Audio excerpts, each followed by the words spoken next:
Assalamualaikum warahmatullahi wabarakatuh. Di sini saya akan menjelaskan jenis penilaian. Jenis penilaian ini ada 3, yaitu penilaian sikap, penilaian pengetahuan, dan penilaian keterampilan.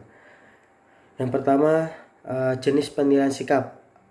Jenis penilaian sikap ini adalah kegiatan untuk mengetahui kecenderungan perilaku spiritual dan sosial siswa dalam kehidupan sehari-hari di dalam pendidikan. Penilaian sikap ditunjukkan untuk mengetahui capaian atau perkembangan sikap siswa dan memfasilitasi tumbuhnya perilaku siswa sesuai butir-butir sikap dalam KD dari KI 1 dan KI 2. Penilaian sikap dilakukan dengan menggunakan teknik observasi oleh guru mata pelajaran selama proses pembelajaran pada jam pembelajaran, guru bimbingan konseling atau BK, dan wali kelas selama siswa di luar jam pembelajaran, yang ditulis dalam buku jurnal. Jurnal yang berisi catatan anekdot atau anekdotal record serta catatan kejadian tertentu atau incidental record dan informasi lainnya yang secara valid dan relevan. Penilaian sikap ini menggunakan teknik antara lain observasi, penilaian diri, lalu penilaian antar teman. Apa itu observasi? Observasi adalah teknik penilaian yang dilakukan secara berkesinambungan dengan menggunakan indera, baik secara langsung maupun tidak langsung, dengan menggunakan format observasi yang berisi sejumlah indikator perilaku yang diamati. Hal ini dilakukan saat pembelajaran maupun di luar pembelajaran. Yang kedua ialah teknik penilaian diri. Apa itu teknik penilaian diri? Teknik penilaian diri adalah teknik penilaian terhadap diri sendiri atau siswa dengan mengidentifikasi kelebihan dan kekurangan sikapnya dalam berperilaku. Hasil penilaian diri siswa dapat digunakan sebagai data konfirmasi perkembangan sikap siswa. Lalu, teknik penilaian antar teman. Teknik penilaian antar teman merupakan teknik penilaian yang dilakukan oleh seseorang siswa atau penilai terhadap siswa yang lain terkait dengan sikap atau perilaku siswa yang dinilai. Sebagaimana penilaian diri, hasil penilaian antar teman dapat digunakan sebagai data konfirmasi. Selain itu, penilaian antar teman juga dapat digunakan untuk menumbuhkan beberapa nilai seperti kejujuran dan saling menghargai. Selanjutnya saya akan menjelaskan jenis penilaian pengetahuan. Apa itu jenis penilaian pengetahuan? Jenis penilaian pengetahuan adalah penilaian yang dilakukan untuk mengetahui penguasaan siswa yang meliputi pengetahuan faktual, konseptual, maupun prosedural, serta kecakapan berpikir tingkat rendah hingga tinggi. Penilaian pengetahuan ini menggunakan teknik antara lain tes tertulis, teknik tes lisan, lalu penugasan, dan portofolio.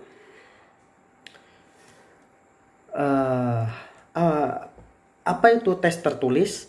Tes tertulis adalah tes yang soal dan jawaban disajikan secara tertulis berupa pilihan ganda, lisan, benar salah, menjodohkan, dan uraian.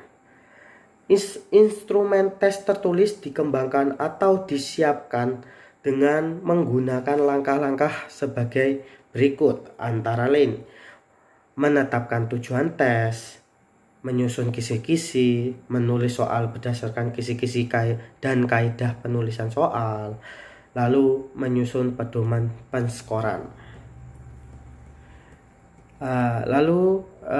Tes lisan berupa pertanyaan yang diberikan guru secara lisan dan siswa merespon pertanyaan tersebut secara lisan.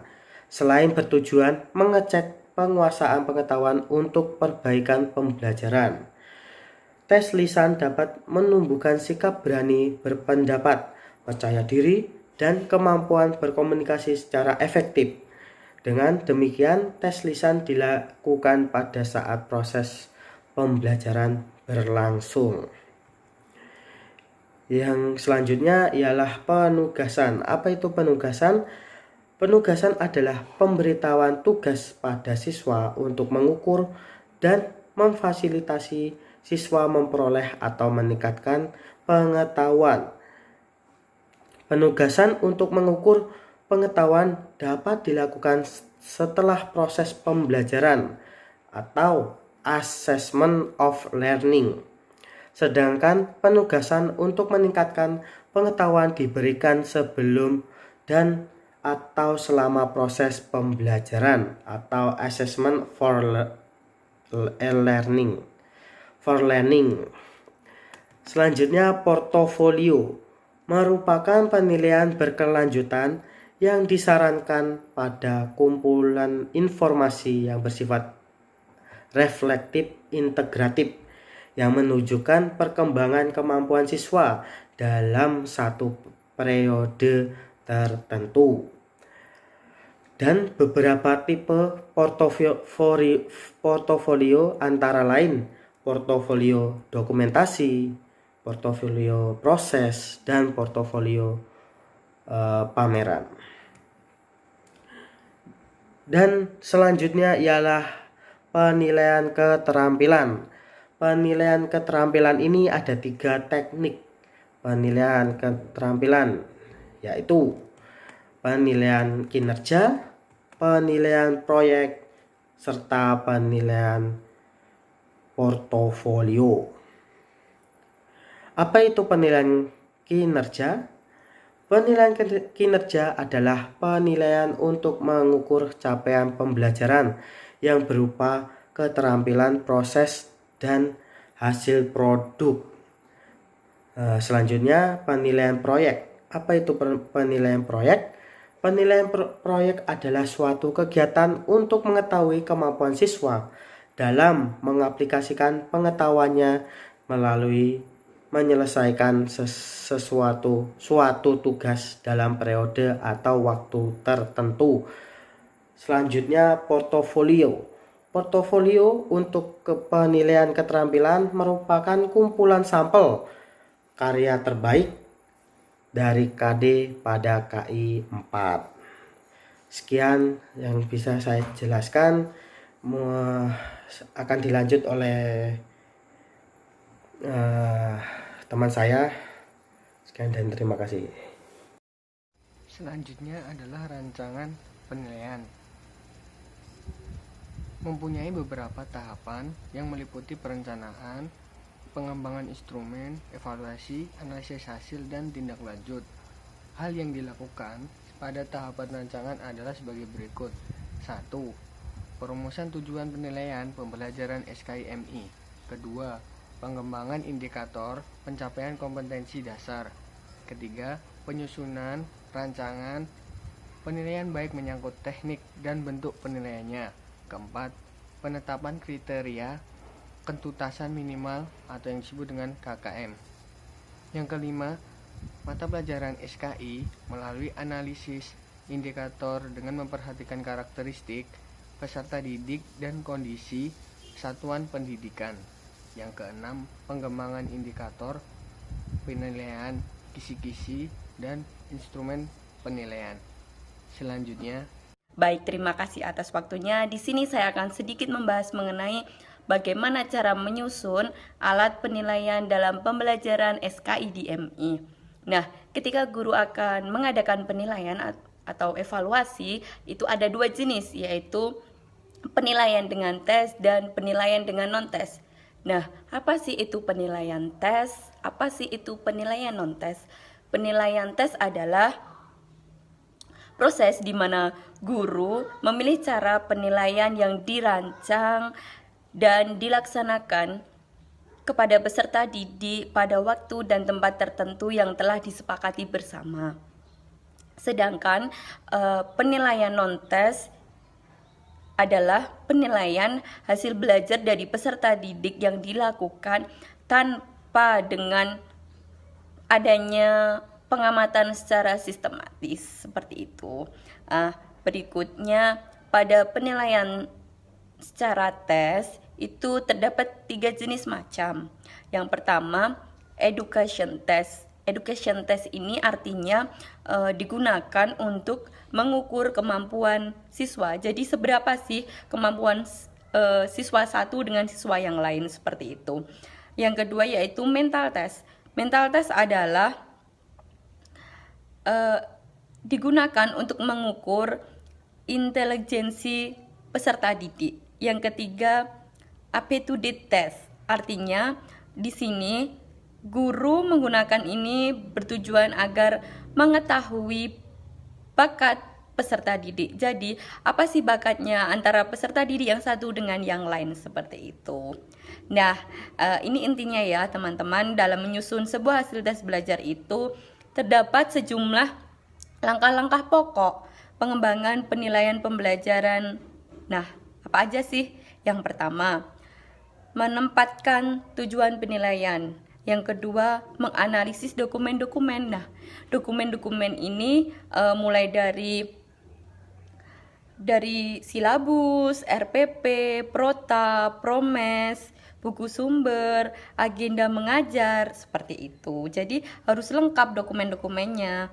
Yang ketiga yaitu mengembangkan kisi-kisi. Keempat yaitu menulis soal, biar tidak terlewat dan tidak lupa, seperti itu. Yang kelima, membuat kunci jawab. Nah, setelah menulis soal tadi, kita harus membuat kunci jawab, seperti itu. Baik, terima kasih. Tahap selanjutnya yaitu melaksanakan penilaian pada pembelajaran SKIMI. Nah, untuk melaksanakan sebuah penilaian, kita perlu memperhatikan prinsip-prinsip yang terdapat pada penilaian, di mana prinsip tersebut ada 8 macam. Yang pertama yaitu prinsip valid. Artinya, pelaksanaan penilaian dilaksanakan dengan menilai apa yang seharusnya dinilai. Dan dalam melakukan penilaian, kita harus menggunakan alat yang sesuai untuk mengukur kompetensi kepada peserta didik. Yang kedua yaitu prinsip akuntabel. Artinya, penilaian dapat dipertanggungjawabkan. Sehingga untuk melaksanakan penilaian, kita perlu mengikuti prinsip-prinsip ke-8 prinsip yang ada ini tadi, agar kita memiliki dasar yang jelas saat melakukan penilaian. Untuk prinsip yang ketiga yaitu menyeluruh. Artinya, penilaian dilaksanakan mencakup seluruh domain pembelajaran, yaitu aspek afektif, aspek kognitif, dan aspek psikomotorik. Prinsip yang keempat yaitu terpadu. Artinya, penilaian benar-benar dijadikan dasar untuk memperbaiki sebuah proses pembelajaran. Dan ketika melaksanakan penilaian terdapat banyak peserta didik yang mengalami kegagalan, maka dapat dikatakan pembelajaran tersebut belum berhasil, sehingga pendidik perlu memperbaiki proses pembelajaran untuk kedepannya, baik dari metodenya, strategi, maupun media yang digunakan.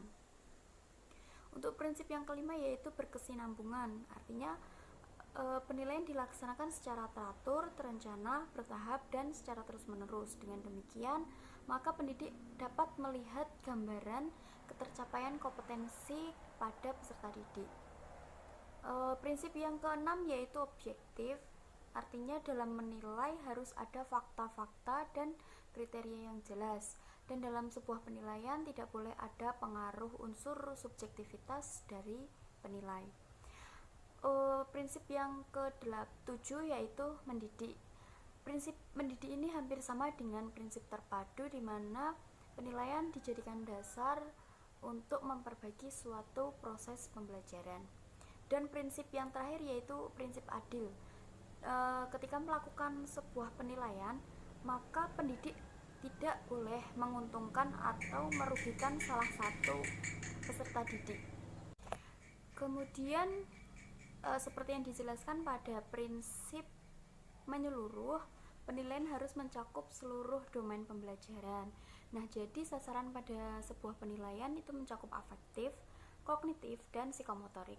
Untuk aspek afektif itu menyangkut berkaitan dengan sikap, perilaku, emosi kepada peserta didik. Maksudnya di sini yaitu sikap peserta didik terhadap pelajaran maupun sikap yang sesuai dengan nilai-nilai pada pelajaran yang diajarkan. Untuk yang kedua yaitu aspek kognitif. Aspek kognitif di sini berkaitan dengan kemampuan berpikir, mencakup kemampuan intelektual, kemampuan mengingat, serta kemampuan untuk memecahkan masalah. Dan yang terakhir yaitu aspek psikomotorik. Aspek psikomotorik ini berkaitan dengan suatu tindakan setelah peserta didik menerima pengalaman belajar.